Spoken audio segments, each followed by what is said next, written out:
Like you can't expose yourself to content where people are consistently upgrading this phone, consistently buying this every day. There's just we're buying because we are living in a consumerism type of culture. If that's the type of content you are going to be exposing yourself to consistently, subconsciously you're going to find yourself like spending all the time, and you're not going to understand why, but it's because subconsciously that is what you are consuming.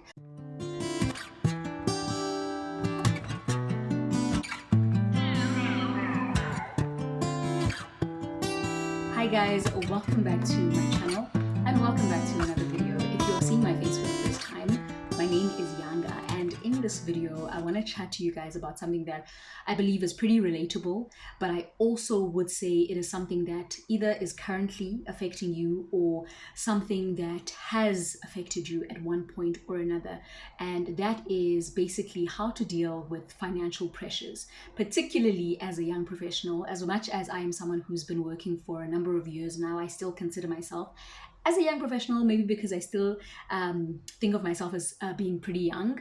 So if you are someone who sort of struggles with just staying in your lane and knowing that, you know, it's okay if you don't seemingly have it together the way that everyone else seems to have it together, that's what I want to address and talk to in this specific video. How I actually deal with those type of pressures as a young professional who is still in the building phase of their life and in their career. So if you're interested in finding out what my mindsets are and what practices I employ in my own life to help me manage that, then please stay tuned for the rest of the video.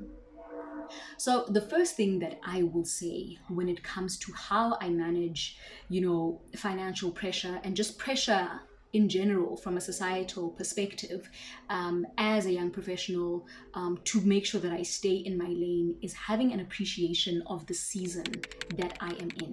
One thing that I don't think a lot of people have enough appreciation for is the fact that you are all going to be in different seasons at different stages in your life. A quick sort of story for you is when I was still doing my articles, this was pre-COVID, I really, really wanted a car. It's just something that I always wanted to have.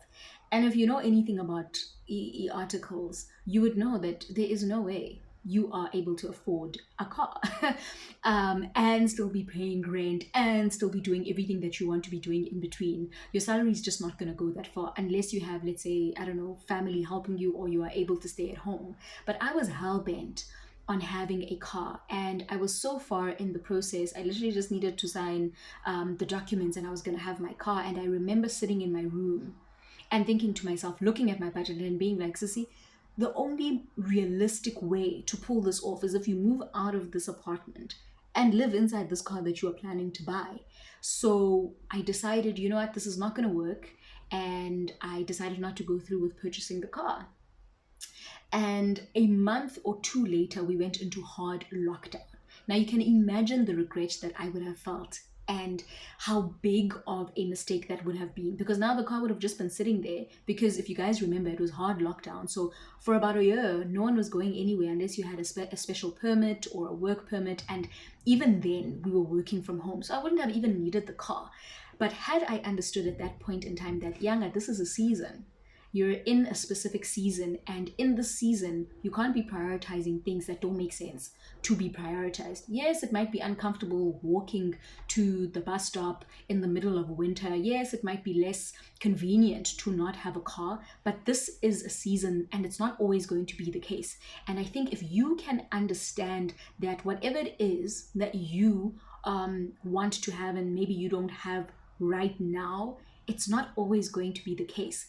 At some point in the near future, if you keep doing the right things, you are going to have what it is that you want. Now down the line, I've got the car that I want, and the blessing didn't turn into a curse because I can actually handle it. I'm not feeling like, oh, I need to move out of my place so that I can afford the car. So everything happens in the right season. So that's the first thing that I would say that I would want you guys to keep at the forefront, appreciating what season you guys are in.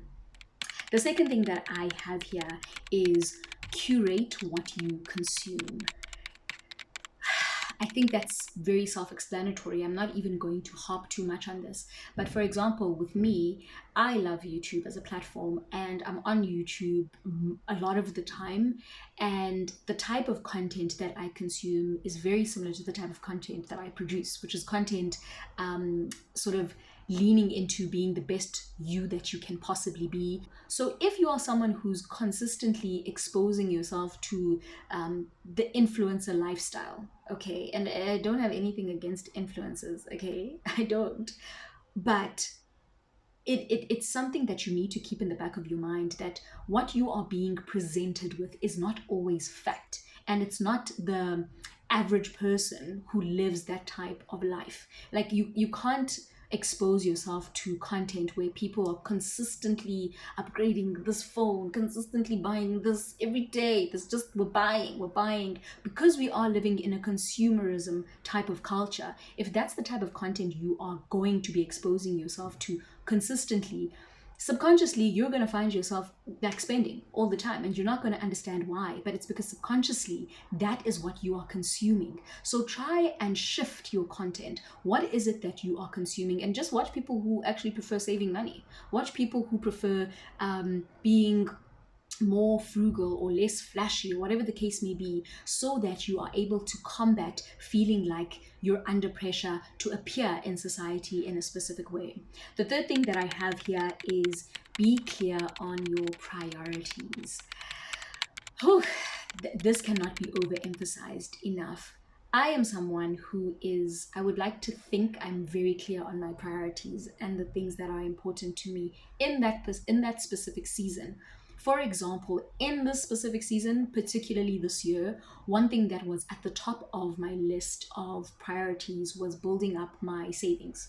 I was coming from a place of not having any savings because I had completely used up all of them. So I needed to completely start from scratch. And the rebuilding is obviously not easy. It comes with a lot of sacrifice, and it comes with understanding that there are certain things that I cannot do simultaneously. I cannot be going on trips. I cannot be splurging on certain things. I need to make sure that if this is my primary goal, then my life needs to talk to implementing this specific primary goal. So that is one way that I make sure that you know I don't fall into the rat race, or I don't fall into putting myself under pressure to buy certain things or appear in a specific way when I know that this is my goal, because other people who are living in a specific way might already have their savings, and now I'm trying to also look a specific way or live my life in a specific way, but they have their priorities in order, and I haven't had my house be in order as yet. So that's something that I think is really, really important. Understand what your priorities are and keep those priorities at the forefront. Keep those priorities at the forefront so that you don't get derailed. The last thing that I have here is focus on the fundamentals and the rest will follow. So, yeah, the final point is essentially that focus on the fundamentals, and generally speaking, the material things tend to follow. This is also a biblical context where we have that scripture which is really, really amazing, and it says, seek ye first the kingdom and all of these things will be added unto you. So if you're a Christian, if you're a believer, you would be familiar with this scripture. But in essence, what I have learned is that when you focus on laying the groundwork, so you focus on making sure that you have a foundation, so you're working on your skill set, you're working on being someone who has value to add. When you walk into a room, you know that you are bringing value into any environment, into the marketplace. And I think when you are someone who's then able to focus on honing your skills, the other things will naturally come to you in the right time. So that's all I have to say right now on that point, and that pretty much sums up this video. So I hope you guys have gained a little bit of insight into my mind and how my mind works in terms of how I make sure that I stay in my lane and I don't get distracted by the noise, because there's a lot of noise and it is very easy to lose track of all of the blessings that you have in your own life. I think it's also important to basically have context when you think about anything that you have in your life was something that you did not actually have at some point. It was something that you are aspiring to, but because you now have it, you've lost that sense of gratitude for it, or there's a sense of taking it for granted. And I think if you can stay in a state of gratitude and you're suspended in gratitude, it can really contextualize how blessed you actually are. That's not to say that you shouldn't aspire to, having more things or being a better person. I am someone who's continuously having goals and continuously, reaching for more and striving for more, but constantly having, an appreciation in my heart for all of the blessings that I do have, and realizing that everything that I have right now are things that I didn't have at one point and I dreamed of having. So I hope that you have enjoyed this video, and I will see you guys in my next one.